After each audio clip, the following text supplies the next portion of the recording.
चाहिँ रोटी बेलामा बन्दैछ हेर्नु। यो दाइ चाहिँ लुङ्गेको दाइ हुनुहुन्छ। कस्तो राम्रो बनाउनु भएको है त।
भाइ खाक्सी दिनु र खाक्सी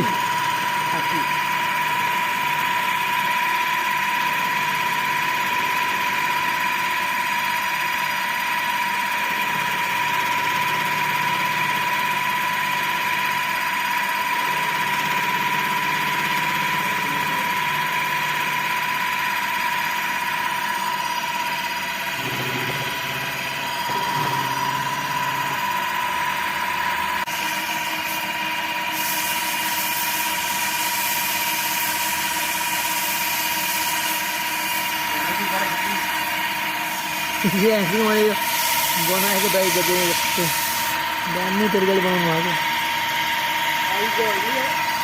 हजुर हजुर हुन्छ कस्तो राम्रो भयो त्यही त हेर्नु त्यो काठ चाहिँ के को थियो दाइ साँपको है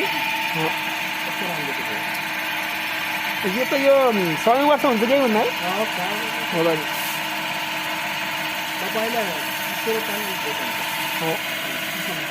साँप त चिसोमा पनि केही हुन्न होला जोस पानीमा त किन हाल्नु पर्छ त पानीमा त हालिहालिन्न तपाईँ कार्पेट हुन्छ